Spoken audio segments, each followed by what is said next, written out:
Okay, good evening. Okay, can I get a motion to return to open session? I move to return from executive session. Second. Mr. Girth? Yes. Mrs. Austin? Yes. Mrs. Stone? Yes. Good evening, everyone. Please join us with the Pledge of Allegiance. I pledge allegiance to the flag of the United States of America and to the republic for which it stands, one nation, under God, indivisible, with liberty and justice for all. Okay, thank you. Okay, we get a motion to adopt the agenda. I move to adopt the agenda. Second. Mr. Girth? Yes. Mrs. Austin? Yes. Mrs. Stone? Yes. Okay, we are going to have a public hearing for case Anderson 2-2023. Paul. Good evening.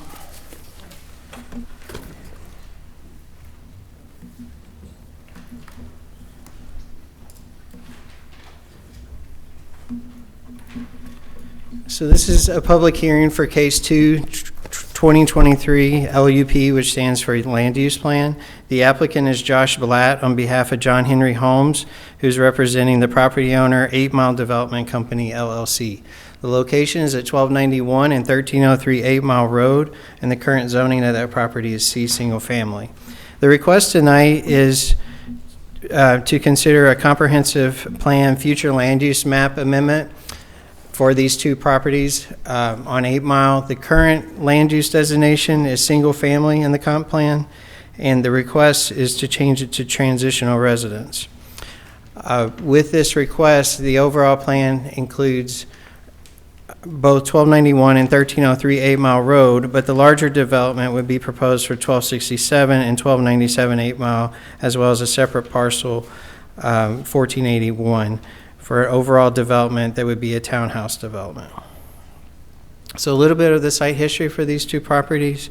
The parcels under consideration are currently vacant properties, and both of them had single-family homes on them, which were demolished around 2021. The current owner of the property purchased it in May of 2023, and again, the intent is to combine the adjacent property for a development, for a townhome development. So these are the two, get the mouse going here. These are the two parcels in question on 8 Mile Road outlined in red. The larger development is to the south, and I'll have a different map of that. This is an aerial of the site. The water is where the houses were. Those are the basements that filled with water once they were demoed. This is looking at 8 Mile Road to the north, Windstone off to the east, and then to the south is Beachmont Avenue.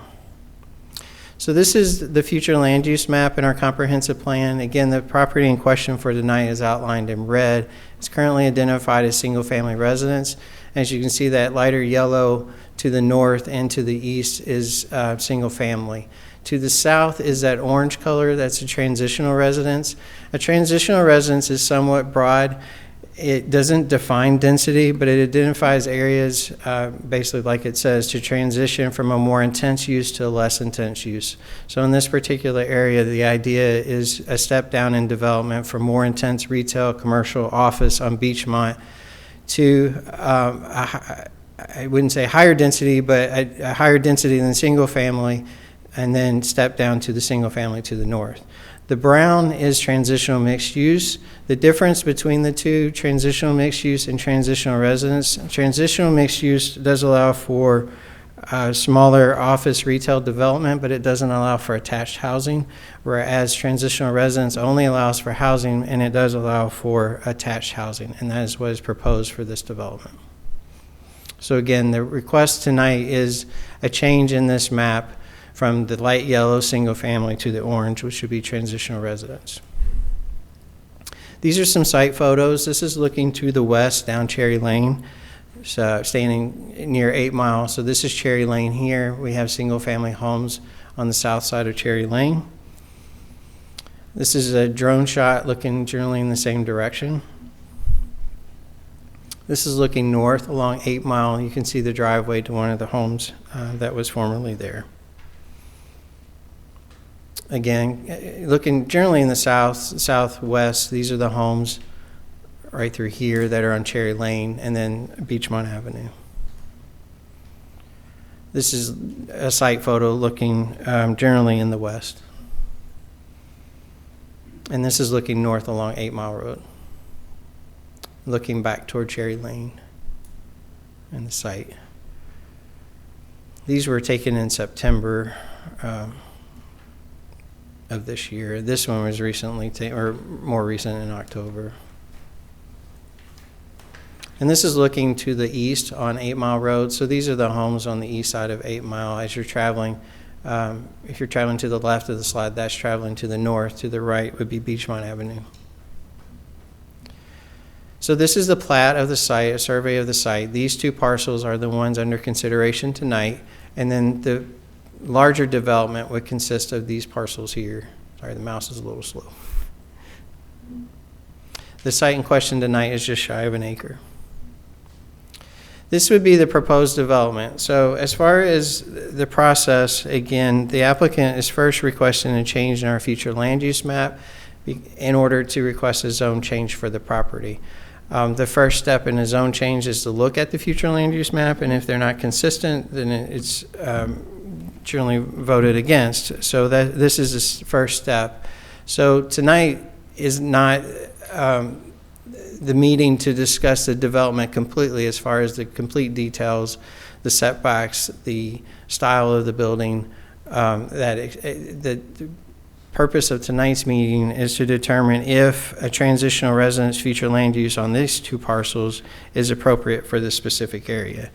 And in order to do that, we do have guidance in the comprehensive plan to evaluate that request.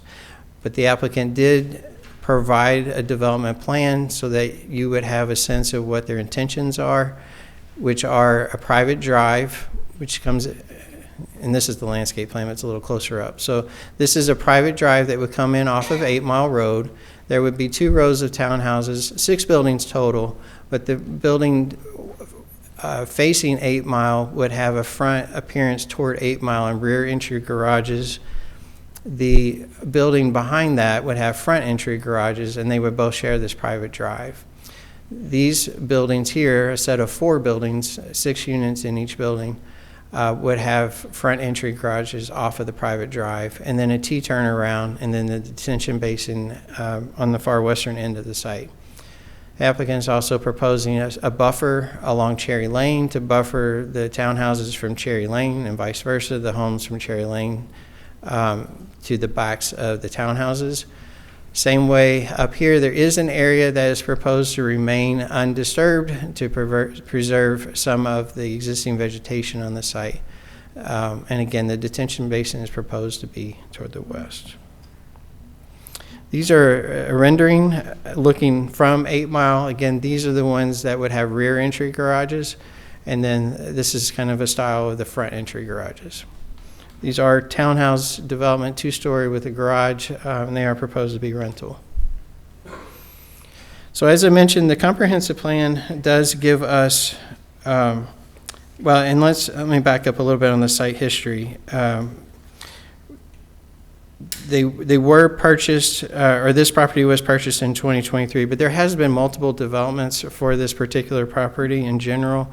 So the first request, or the first development that was proposed, was a condo building on this parcel here, and then a single family development out to 8 Mile. That did require a future land use change on this particular piece here, which was approved in 2019. I'm sorry, you can't see my mouse on your screen, can you? So the larger piece back here, so this was changed in 2019. Then we had the comprehensive plan update in 2022. Nothing was changed in this particular area because the condo development never moved forward. The next proposed development was a single-family subdivision, and that single-family subdivision was pretty far along in the process. It was through the improvement plan process. So a zone change was not necessary, and neither was a future land use in our comprehensive plan. That development did not move forward either, and then the applicants purchased the property in this year with the townhome development. So that's a little bit of history. There has been multiple developments proposed for this site that just didn't move forward. So again, this is the guidance that's provided in our comprehensive plan. In evaluating such requests, again, new development should reflect the surrounding or the foundational goals of the comp plan. The density should take into consideration the development around it. Lot sizes should be compatible with adjacent development. And I won't read all these are in the staff report, but these are the guidance that's given in evaluating such requests. On page 50, these are specific to transitional uses. And again, it needs to take into consideration the character of the surrounding area, and then provide higher, the proposed use will provide higher density. If it does provide higher density, it should be a step down into less dense. So other chapters from the comprehensive plan, chapter 4, housing, and then land use and development. These are some of the items that we felt that this development was consistent with those guidelines from the comprehensive plan.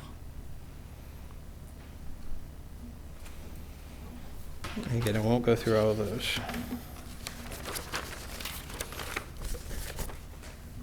So in summary, staff was of the opinion and the zoning commission agreed the parcels in question would continue a transitional area from the office and retail in Beachmont to the south to single family. One thing we did look at was density. So the C zoning district is one of our densest zoning districts, and permitted in the C zoning is 7.26 units per acre. That's in any C zoning district in the township, which that's currently what this property is zoned. The proposal is 7.09 units, technically less, but pretty much the same tile density, 7 units to 7 units. So even though the homes are attached, they're making use of the property that is more flat, closer to 8 Mile Road, and preserving the other area for the detention basin, but also that is the area that has the creek and is closer to the wooded area of those homes off of Woodglen. So in our analysis, even though it is an attached product, staff was of the opinion, the zoning commission agreed that the density is essentially the same. Also, with the housing chapter, encourages the type of housing that in our comp plan is recommended beyond single family, other styles of homes such as townhouses, condos, multifamily. We have seen multifamily developed in other parts of the township to meet that segment of the population, but we haven't had a townhouse development for quite some time in the township, and that is a segment of the population and a housing style that is needed in the township. At the zoning commission meeting, traffic was a big concern from those that are in attendance. The applicant did have their engineer resubmit the traffic study that was submitted for the single family, and asked this county engineer if a new traffic study would need to be updated for this development. And the county engineer determined a new study was not needed and improvements were not warranted. The proposed development generated about 4 to 5 more trips than a single family development, and was insignificant to warrant changes based off of this particular development. So the zoning commission's recommendation was approval. 2 transitional residents from single family felt that it reflected the goals of the comprehensive plan from 2022. It says continue the transitional residence designation will allow the applicant to provide a house style that's not, wouldn't be permitted as of right with a C zoning district, but not exceed the density that's already permitted in that C zoning district. And then townhomes or similar housing types of the scale do buffer from higher intensity uses on Beachmont to the single family to the north on 8 Mile Road. So the next steps following the trustees' decision, of course, it is up to the applicant. If there's a favorable decision, it would go to Hamilton County Regional Planning Commission, who would consider it at their December 7th or their January 4th meeting. And then if it was a denial, then that would be up to the applicant of the next steps. So I'd be happy to answer any questions. So those two, Can you go back to that first line with the orange and The brown and future land use map? yeah, the color? Yeah, Yes. right there. Okay. so all 3 of the parcels that they own outside are already transitional residents? Correct. I didn't realize, okay. And then the one in front of it, where there's currently homes, that is already transitional mixed use. These here, yes, correct. As you, So we're only talking about those two parcels circled in red. correct, Which connects to transitional residence. correct. So there were two houses previously, or three.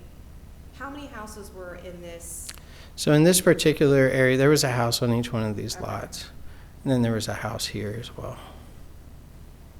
But there was a house here and a house here. So in theory, if they were not looking for a land use change, in theory, based on the density, there could be 7 houses there in this section. So it's just shy of an acre. Yeah, Yes, if you had the road frontage, you can meet the lot width. But speaking of just total acreage, yes. and because these condos are attached, that is the reason why they need the transitional residence. That is why they need the transitional residence category on the comp plan, but they also would need a zone change. The current zoning is single family, and a zone change would be necessary for any attached product. And that zoning district would be the DD, which is the planned multifamily zoning district.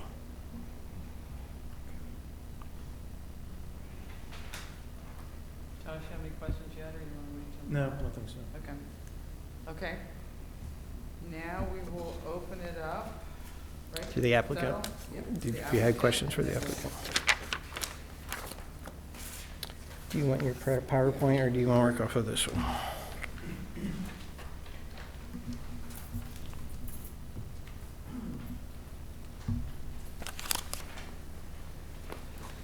Good evening. My name is Josh Blatt with John Henry Homes.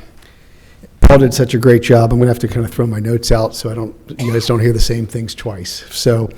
But as he did say, we own 5 acres on 8 Mile. 3 of the parcels are already zoned, are shown as transitional residence, and we'd like to bring the other 2 into transitional residence so we can do a townhome development, which we feel is consistent with the land use plan, and it offers a type of housing that's not there and makes a nice transition between the single-family areas and the commercial district on Beachmont. So we talked about the site. So the history of this site is, Paul talked about, there has been multiple attempts to develop the site. The first development was an attempt to have in the back a high-rise with structured parking, condominiums, and single-family in the front. It didn't work. It actually would have been pretty massive. Secondly, there was a plan to do 16 single-family houses on the site. That's actually how we became familiar with it. It was shopped around to every builder in town. Another builder actually told us about it after they passed on it, and it was listed in the MLS. The site didn't work. It's not a single family site. A little bit about our company. Our company's John Henry Homes. We've been in business. This is our 30th year. We were founded in 1993. My first name is Henry. That's where the Henry comes from. This is my brother John. We're very active. We've been building upscale luxury houses throughout the Cincinnati area since that time. We're locally owned. We've earned multiple awards for our homes that we've been built. We've been recognized yearly in the business career as one of the largest builders in the tri-state. We've built in Home-Rama. We've been involved with the Home Builders Association. We've built in Lifestyle Home-Rama, multiple home shows. And then just a fun little fact about our company, we built a house for Extreme Makeover in 2006, which we built a house in 4 days, which does actually really happen. So another thing which I think is relevant for tonight is we have done multifamily developments. We've done 3 projects, different, but all of them, the key to all of them is working with the municipalities. The first one we did is in downtown Milford, is Riverwalk Flats. We took a lumber yard. This was a site that was passed on by multiple builders, and we put 107 units there, a mixture of townhouses and apartments, and it really transformed downtown Milford. I don't know if you've been through there, but now there's people in the streets, there's been breweries, there's an event center. It's really vibrant down there. The second site we did is Loveland Station, which is in downtown Loveland. This was a site that the city had bought, and it was a couple acres right in the heart of downtown Loveland. Again, multiple developers. looked at it, nothing happened with it. We developed it. If you're in downtown Loveland, it's the site where Graders is. Third site we did is Mason Oaks, which is probably most relevant to this project. Mason Oaks is 44 townhouses in downtown Mason. It's a quarter mile from their downtown, but it provides a transition. You know, they're trying very hard. You've seen it in the news a lot to get their downtown going. And this was kind of the linchpin piece to transition from the single-family districts to their downtown. So those are just a couple of the projects that we've been a part of. If the map amendment's approved, we have a plan here for 36 units. There'll be high-end townhouses. Each, when we say high-end, what's great about these, each townhouse has its own garage, its own entrance. What we found is there are a lot of people want to live. They don't want to own a house, but they want to live by themselves and not have the responsibility of taking care of the house, but they want the amenities of a house. So these are designed to provide luxury finishes with granite countertops or quartz countertops, 9-foot ceilings, tile baths, stainless steel appliances, hardwood or LVP on the first floors, but it's private living. Most of our tenants tend to be people who live in the area already. They're coming from single-family houses. It's empty nesters who their kids are in the area now. Their friends are there. They might have a house in Florida or something, but they want to when they're in town, they want to stay close to their family and friends. Let's see. Exterior design. Again, the people are coming from expensive houses, so you can see we've got porches on this. There's a lot of stone in the front. The elevations are really important to us. We took great care, and that's why we took on 8 Mile, why we put the garages in the back to create a really nice streetscape on the front as you're coming down the road. There's heavy landscaping, and if you look at our landscape plan, we additionally, even behind it, when the transition between the existing housing on Cherry and the housing behind us, we were very intentional about where we put the landscaping. From the look and feel of this, will look like a residential development. It'll have a monument entrance. It'll be landscaped. It'll be irrigated. So when you're coming down, it's going to have a very, very residential feel to it.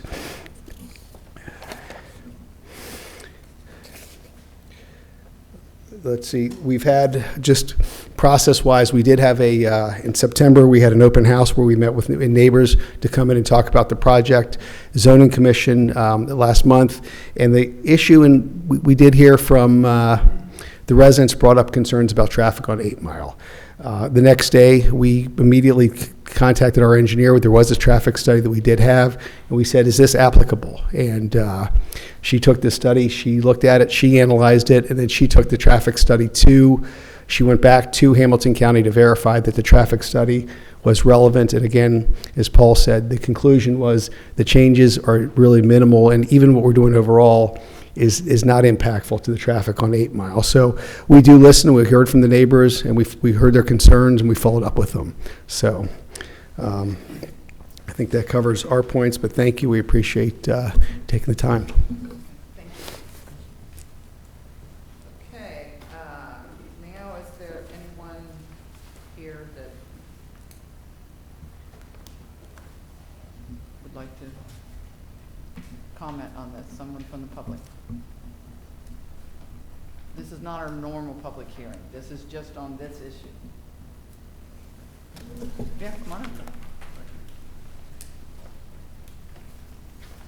Just get this out of the way, and that way you can have. Do you leave that? Do you mind?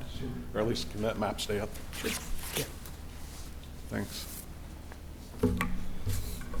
How's everyone? Good. So I'm Jay Moore. I live at 1311 8 Mile Road. If you look at the map, I'm not directly behind the red box. I'm the lot directly, in this case, north of the red box. So I appreciate you all giving me the time to come and talk to you. I want to talk about my objections to the planned change of land use from single-family residential to transitional residential to these properties. To get us started, we all know the developers have a great reputation, no doubt about it. The pictures they show, they're really pretty. They look great. But that's not what we're here to talk about. We're here to talk about 2 pieces of land, 2 parcels, not a development. That's a conversation for a later day. If this gets approved, we'll fight through that on the single-family zoning. The thing I want to say about this development specifically is it is a rental project. My mind may not make a difference to anyone. It does to me. So I want to point that out. It is a rental project, not for sale. Anyways, I want to address the 3 parcels that are already done. We talked about those just a second. Paul went over those.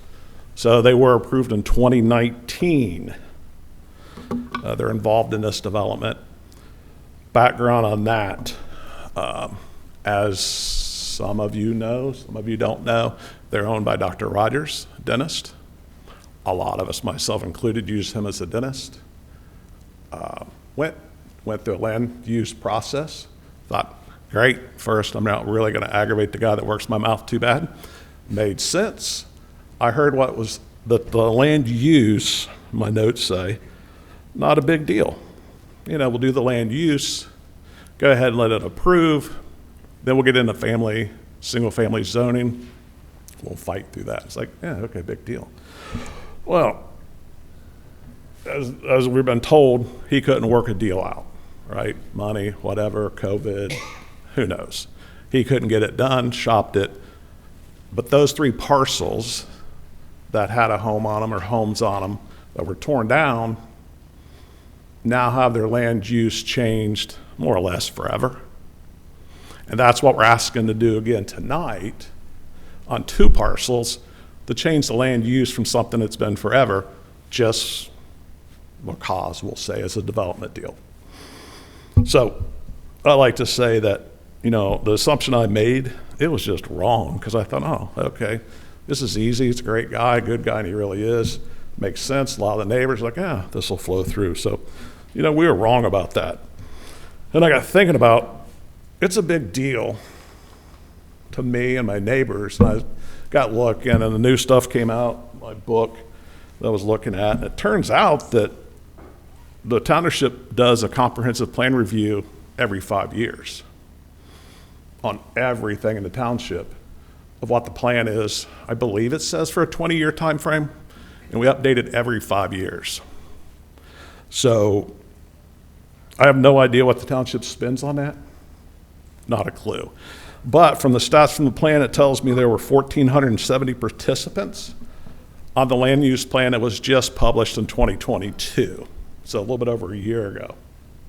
There were 8,000 comments received. There were 94 meetings, 733 online surveys, 745 student groups or student surveys, 6 focus groups.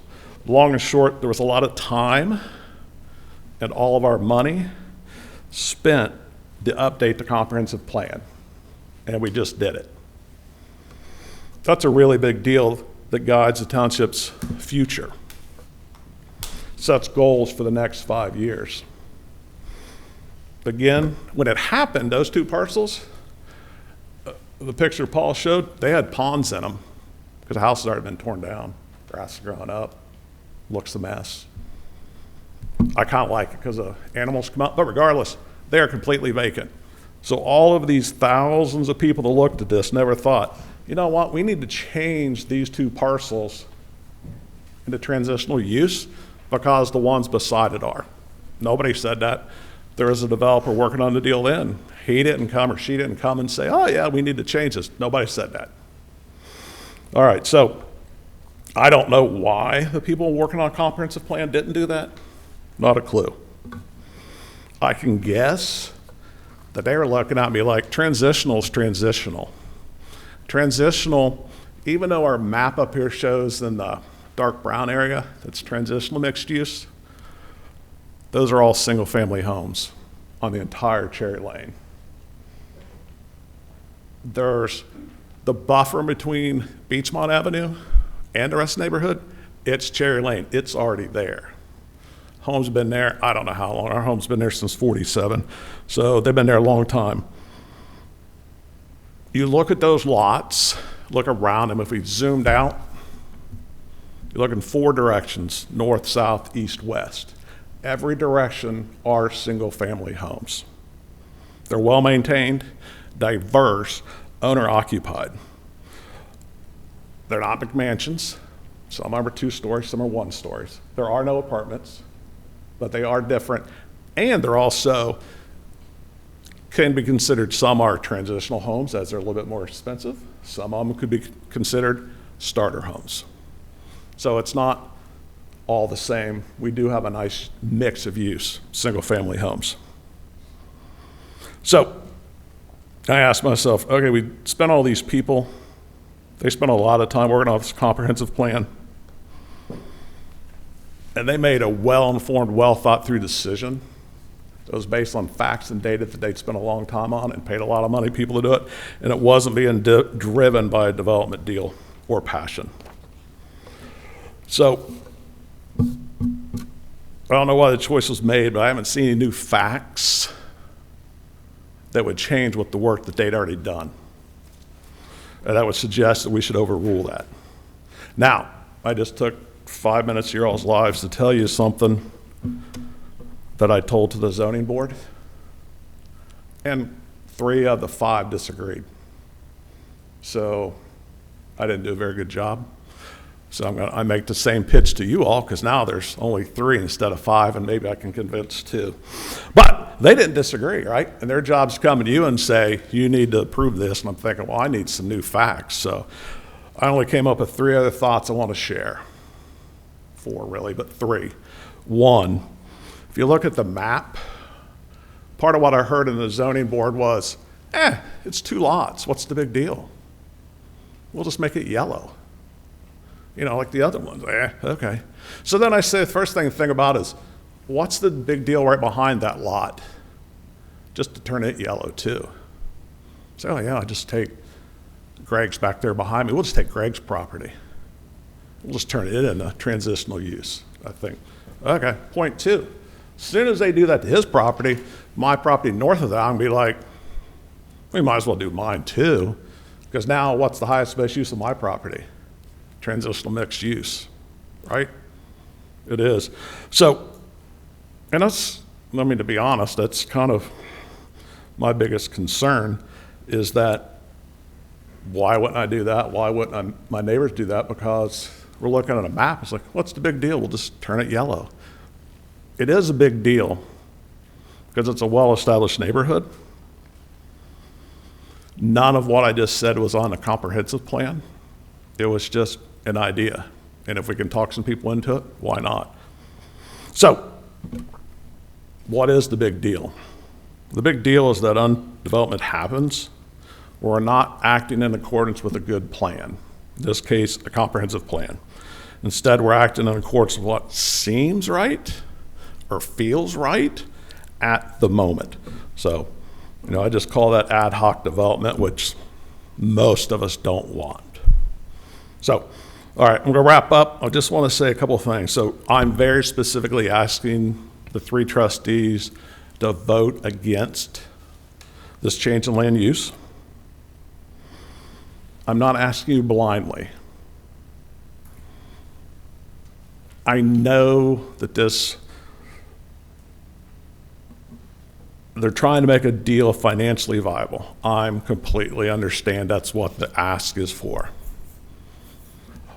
I'm not blind to that, and the challenge I want to put out there as I ask you to say no to this project is I want the developers in the township to look at Cherry Lane that has really good single-family homes. And I want the township and the developers to look at that and say, why are we transitioning a group of people away from their homes by segregating them away from the rest of the community? Because that's what this project will do. There's some land that's been zoned transitional use. I'm asking and challenging the township and the developer to look at Cherry Lane and the neighborhood and say, hey, let's leave the 2 houses that we're talking about as homes. Let's look at what's already been zoned and say, what can we do to incorporate these great homes on Cherry Street, the neighbors that have lived there for a long time, and make something valuable for the township. So, again, I ask the 3 of you to vote against this proposal, and I appreciate everyone's time, and let me sit here and talk, and for everybody, their time. Thanks, Jim. Thank you.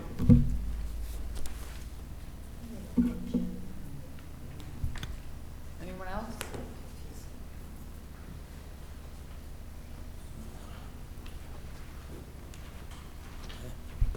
My name's George Sullivan. I live at 1294 8 Mile Road. And I want you to vote against this because the amount of traffic that's already on 8 Mile, which they did discuss, it backs up from Beachmont Avenue all the way to almost some of the states. So, and that's daily, and especially at rush hour. And there's no way you can get through it with that much traffic. And that if they want to build there, if they build single houses in there, that's fine. But if they go building a giant subdivision or apartment complex or townhouses or whatever they want to do on there, it's already so much traffic, you can't get in and out now. And if they put that in there, it's just going to be gigantic. It's already a problem now. And they didn't mention anything about how many accidents have happened there in the last month. I've seen 2 of them from sitting in front of my house where they just, fender benders, but they're accidents from all that traffic lining up.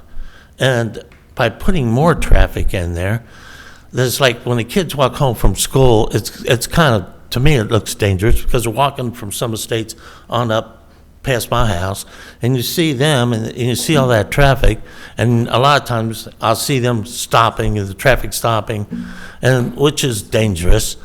And there's no reason to put a gigantic townhouse apartment up in there. If they just build houses in there, that's going to already add even more to the traffic problem. But they'll be able to do something with the property. They bought the property, let them put single houses in there instead of a giant apartment complex or whatever it is. It's just not safe for the neighborhood. And most of my neighbors have lived there anywhere from 20 to 60 years. And none of them, out of all of us that live there right across from it, not one of these guys that ever came up to our house and say, hey, we're going to build this across the street. What do you think? What do you feel? Will this concern you? Will you be bothered with this? All this project is about making money. It's not about making better neighbors or making a better neighborhood. If it was, they would have come up and introduced themselves to the neighbors and address us and ask us, what do we think? What do we feel? This has nothing to do with a better neighborhood. This has to do with making more dollars. And that's not what that's not what this township's about, is how much money can we make off this project. And when they said they did a traffic survey, I mean, if he actually did a traffic survey, you would see how much traffic lines up from Beachmont all the way up to some of the states, especially at lunch hour. That is a major concern. I mean, if anybody in here goes past 8 Mile, at 5 o'clock or in the morning, you'll see how much traffic backs up to some of the states. It's not like there's not a traffic concern like he brought up. I mean, it's a major concern.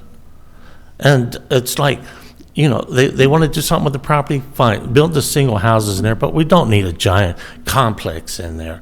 Because that in itself, when you put in 15 more houses, look at how much traffic that's going to add to it. Average 2 cars, 2 cars a house, and those people pulling in and out of there. And it's just, it's not going to make for better neighbors. All it's going to do is add for the more traffic, more problems, and it's not a resolution to anything. I mean, if they have to build their 15 houses, and that's still going to add a giant problem to the township, having just throwing those houses in there and that traffic in there. Okay. I think Thank you. Yeah, we get you. Thank you. Thank you. Thanks, George. Anyone else? I don't wish to take the podium, but I adamantly concur with the comments of this gentleman. I have the exact same concerns. He lives right across the street. Sir, could you please come up and state your name and address, I'm just so we have it. I don't want to waste the committee's time because. Oh, that's okay, but we'd like to. We're here to hear from you. Good afternoon, ladies and gentlemen. My name is Greg Florkman. I live at 1309 8 Mile. That is the yellow square to the left of the red square. And I vehemently concur with the concerns of the previous presenter. So this is you there, right? Just to the left of the red box, that's correct, ma'am. Thank you. Well, that way, yes. Okay, that You're one, right that's there. me. Uh-huh. Yeah. We're there. So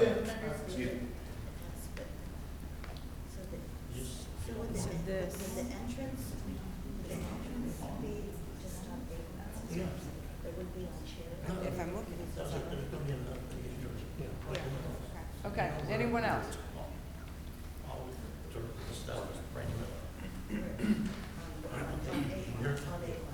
Hello, I'm Matt Smith. I reside at 1278 Windstone Court, and I've got a few things to say.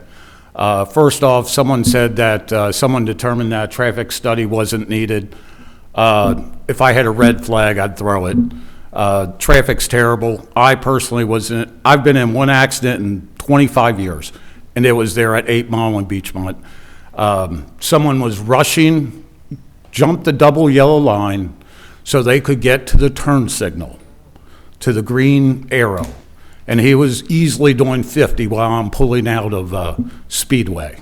If I was a half minute earlier, I'm dead.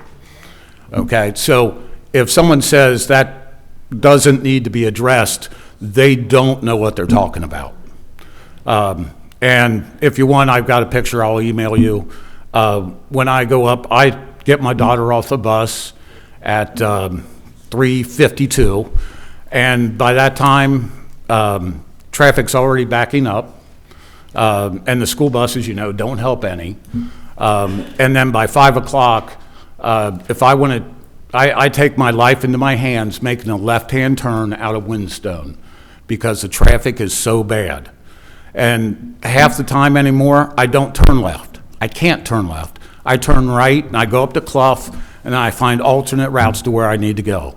And it's just a shame that someone has to drive out of their way just because they realize the dangers that are involved. Traffic is bad there, and people do not do 25.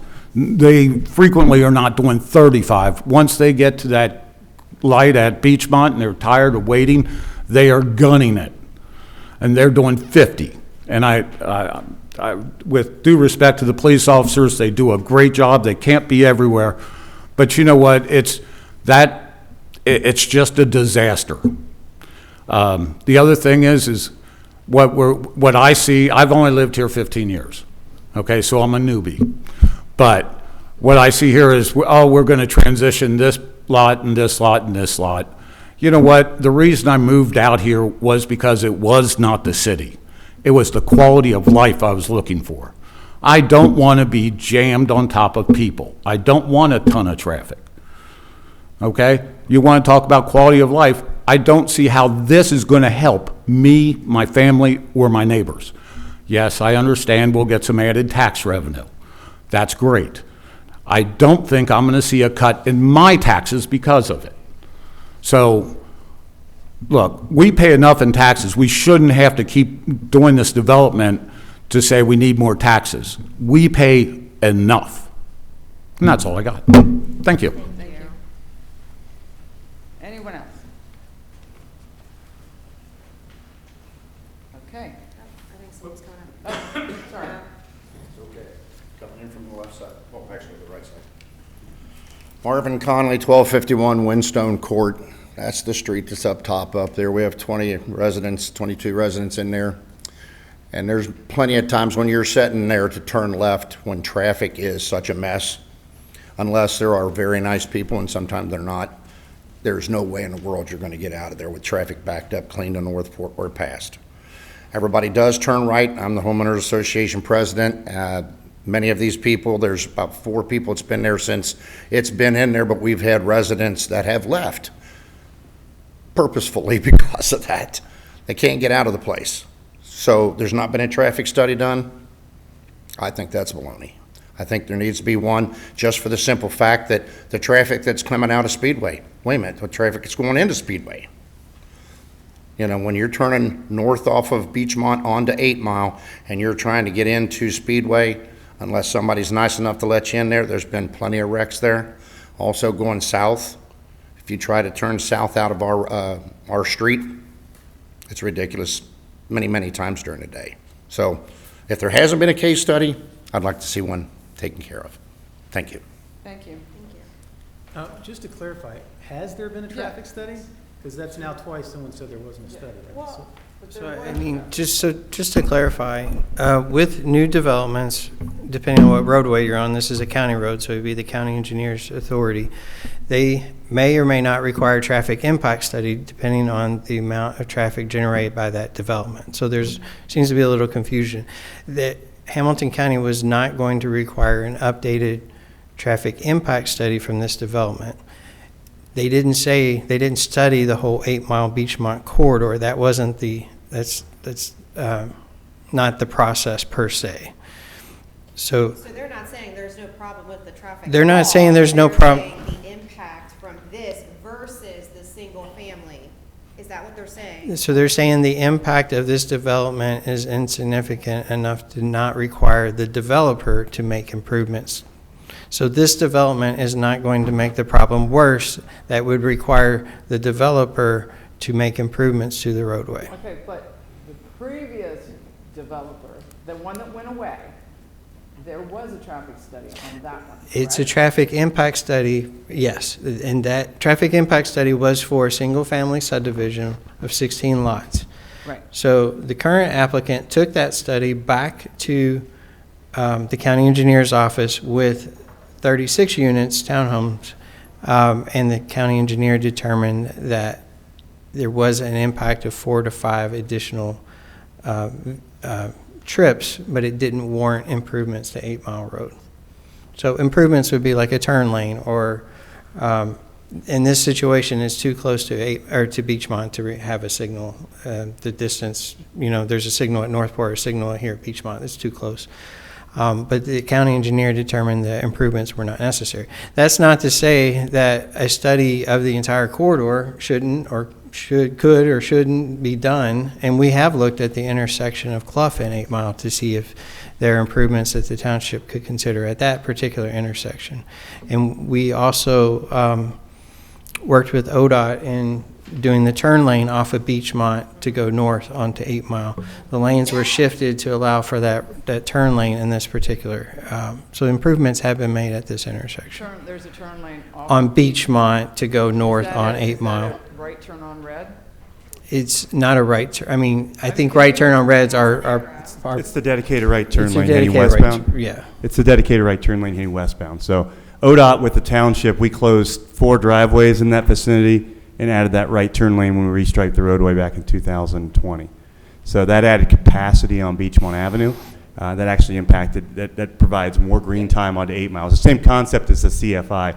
Paul referenced the Clough implementation plan. That has recommendations for right turn lanes off of 8 Mile onto Clough, right turn lanes, which would just give more green time. The more capacity you added, it reduces that bottleneck. The same concept would be true here. When and if Speedway site redevelops, and when and if they dedicate right-of-way, creates potential for a right turn lane. So now you have a right lane, straight lane, left lane, which just enhances the amount of traffic that goes through on a green light. What Paul's alluding to is the developer is not required for the engineer's office to make off-site improvements at those intersections. They're not attesting to what's going on elsewhere in the system. They're looking at that street and what the impact is. And the impact of single-family homes, the Institute for Transportation Engineers says about 9 trips a day from single-family houses, about 5 for a townhouse. So it's about half, because you have half the number of bedrooms, half the number of vehicles. So that's why they didn't require an updated study. It's a negligible change from what was proposed with the single-family development. We rarely, I can't think of a subdivision we had, maybe Eagles Watch, but even that, I think the improvements on Clough from 193 units there were made by the developer because they wanted to make it a safer light, and they put a light in at Bruns years back. I can't think of another situation. I mean, even the only other one I can think of on 8 Mile would be Ivy Trails. And the developer put a right turn, kind of slow decel lane coming down the hill. That wasn't warranted, but they did it because they wanted to make that. Because of the steepness of the hill. Yeah, make that improvement for their community. So with 36 units, that's where the engineer's office is looking at. It's not to say we don't see that. It's not to say there's not traffic issues out there. We have made a concerted effort over several decades to improve traffic flow. But that's not a specific requirement of a developer, a subdivision developer, or whatnot. Okay. That was a good explanation. Thank you. Yeah, thank you. Thank you, Steve, and thank you. The other clarification I wanted to make is as far as our comprehensive plan update, and we stated this at the zoning commission, and I stated it earlier in the meeting. This property was not under consideration during the comprehensive plan update in 2022 because there was already a subdivision in the process of being put there, a Right. single-family subdivision. It was Dacey's Landing. It was already in the improvement stage. It had been approved by Hamilton County Regional Planning Commission through a public hearing, and they were already into the improvement plan and were getting very close to the record plat stage. So since it was that far along, this site wasn't given much attention. There was already development proposed, and it's rare for a subdivision to get that far into the design stand and then stop, but that's what happened. Paul, did that also reflect the condo proposal at the end? Is that kind of why? It was all This one- was changed in 2019 for the condo development, and then they were going to, in addition to the condo building, there was just one building, they were going to have single-family lots on this particular property, including this as well. There was a public street that was going to come in. The single-family homes would be just front on the south side up to the public street, and then these homes were actually facing the new street. So there was always proposed single-family on those two, but I think there was about five to six lots through here facing the new, yeah. And then when the condo development was, didn't go through, then just a single-family development, again, that didn't go through either. So, are there any other questions for staff? Well, real quick, the condo development, It was one condo building. and it didn't go through because, The applicant ultimately Oh, the determined it applicant. wasn't feasible okay. for them. Okay. When exactly were the houses torn down? 'Cause I'm just curious. Around if- 2021, I think, is around 2021. Okay. I was looking back through old aerials earlier to try to figure that out. It's about, Yeah. that's what the aerials are saying. Okay. Josh, do you have any comments? Do I have to close public hearing first before Yeah, we we'll do ask. comment? Oh, I'm sorry. Can I make one more comment? Sure. Once again, Matt Smith, 1278 Winston. One of the big things that we're going to, that's always a problem everywhere you go, is parking. Now, I know that they're going to have two spots per house, and the great thing is we've got Thanksgiving and Christmas coming up, and I can guarantee you that our street is going to be filled most Fridays and Saturday nights. So when we have this development across the street, and they have guests over, where are they going to park? I know where they're going to park. They're going to park on Windstone, and they're going to park on all of our other side streets. And we don't really need people just coming over and using our streets just for parking because we added another 36 homes. Okay. Thank you. Thank you. Okay. Anyone else? Yeah. Just real quick on the parking, we have on our site plan, and again, we'll be bringing this back, excuse me, this will be coming back if it's approved today to approve the actual plan, but we do have street parking inside our community to address that, so. So besides garages. Each unit has a driveway parking, garage parking, and then we've got street parking as well, because the very issue is people have friends and family who come to see them, and they want to be able to park in the neighborhood, so Okay. it's very important for us. Thank you. Thank you for clarifying that. Thank you. Okay. So, do I close public hearing? Then we can, okay, so, last call. Okay, public hearing is now closed. Okay, now, trustees, do we have any comments?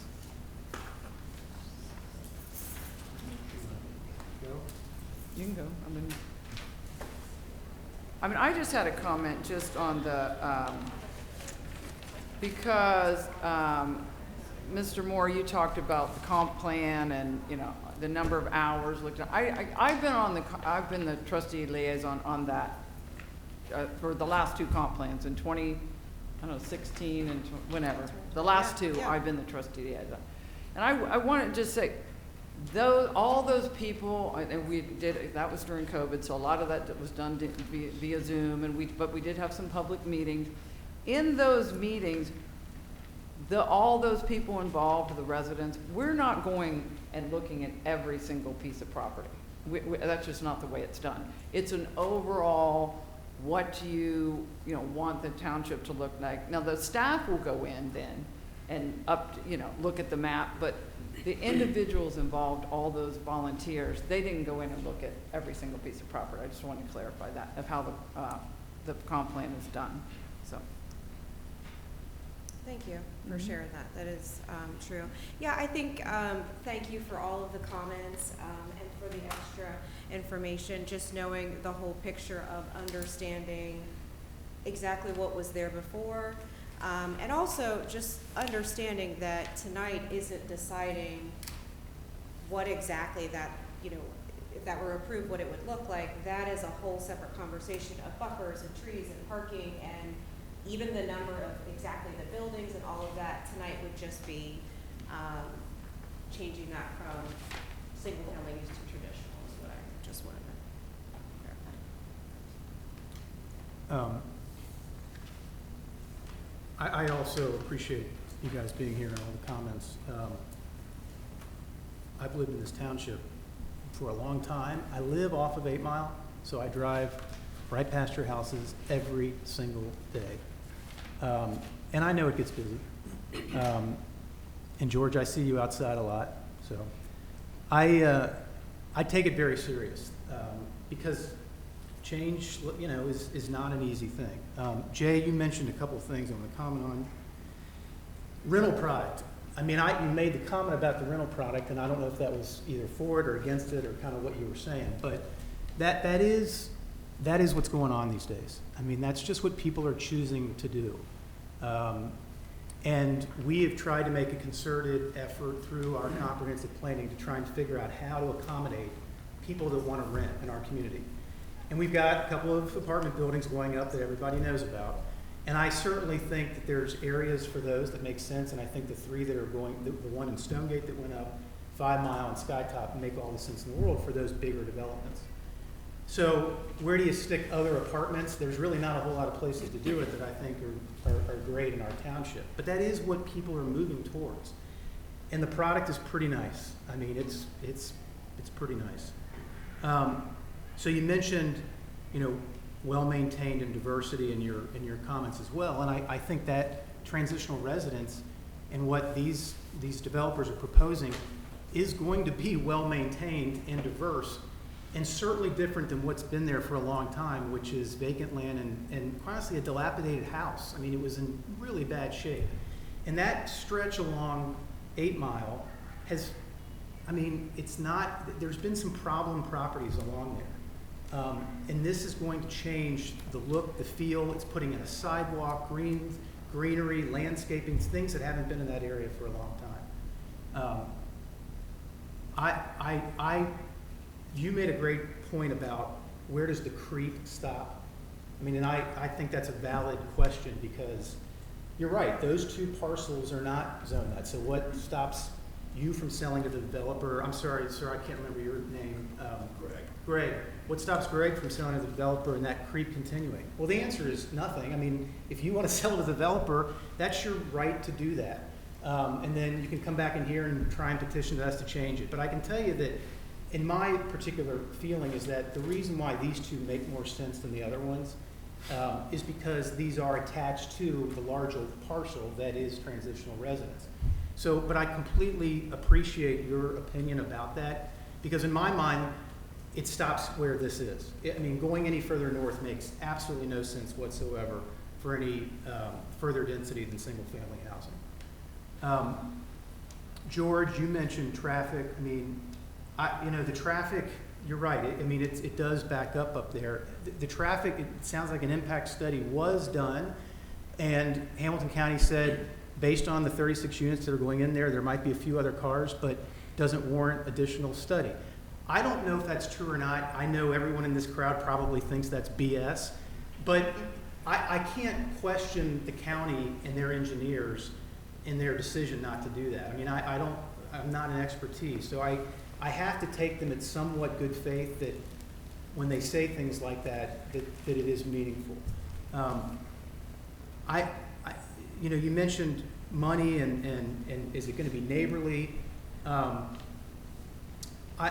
If today you build single-family houses, and you guys probably know better than anybody, I mean, if you look at the little neighborhoods that are going up in Anderson where there's a dozen, 20 houses, these things are $1 million. I mean, on Salem, the ones that there's going up on Salem, the house that's in there now sold for $950,000, and it's the size of this room. I don't know if that is the kind of segregation, as you mentioned that word. I mean, that to me seems like a bigger segregation than what's going to go on here, which is a rental product that allows people who are in some of these houses to downsize and stay in Anderson and continue to be the neighbors that they have been in Anderson for a long time. People are looking for that kind of product. Matt, you know, quality of life, and I think you're right. I mean, did he leave? No. Well, then forget what Matt said.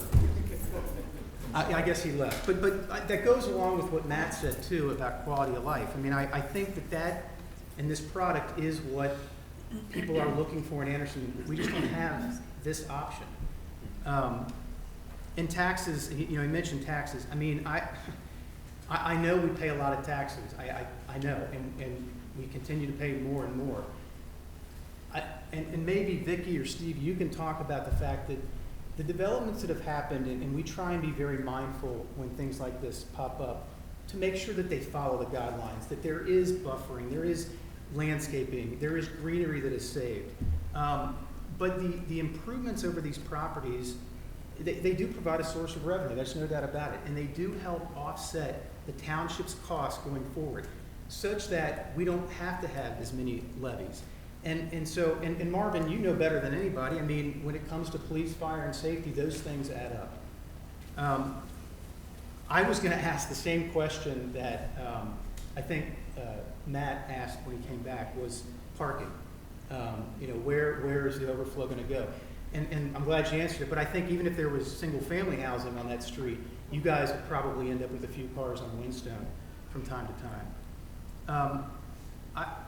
This is not, it's not an easy decision from the standpoint that this change is fairly dramatic change. I mean, I completely understand that. But the comprehensive planning that we do and the effort and the thoughtfulness that goes into it is mindful of these things. And I don't, you can choose not to believe me, but we're not doing this to make this developer a bunch of money and, you know, make a bunch of money for the township. We really are trying to be thoughtful of a way to take a vacant piece of property that's been vacant and feral for a long time and make it something better. Now, you're on the tree committee, right? Yeah. So what, you talk to them? Yeah, and this is something that, you know, that next step of it would be, we have a tree committee, and I am the trustee liaison for that. And what we would do as the committee is look at the existing trees that are there. They would make a recommendation of what would be saved. They even, and Paul, you can correct me, made a recommendation of like landscaping, you know, incorporating some of the wildflowers that have, I think, come up. That's why I asked when that house was removed, like how long did it take for that vegetation to get where it is? But yes, because the lived experience for you is just as important for us as trustees as someone coming in with this development. And it's that fine balancing act of, yes, this is currently single-family, zone for single-family residents. What can it bring to the community? But also, we have an opportunity to give that feedback to the developers of what's very important for us, and specifics about the buffer and things like this, to make sure that it's something that everybody could live with. I think the idea of single families, you know, that, you know, clearly that's what has been mentioned a couple of times, but that would go all the way to the back of the property, back where your lot comes into it. And, you know, this at least provides some buffering back there because of the detention ponds and some of the vegetation that's back there. And it's less density. Well, I know at one point there was 37 units planned. I know this is a little less, but I mean, it is, you know, I know it's different than single family, and we gotta be mindful that there is gonna be some impact. Well, and it also stays away. Is there a creek back there? back. There's a creek. So this does keep it further away from the creek, if I'm correct, I think. Or at least goes into the detention pond. But yes, there is a fish trail. Because it doesn't go all the way back.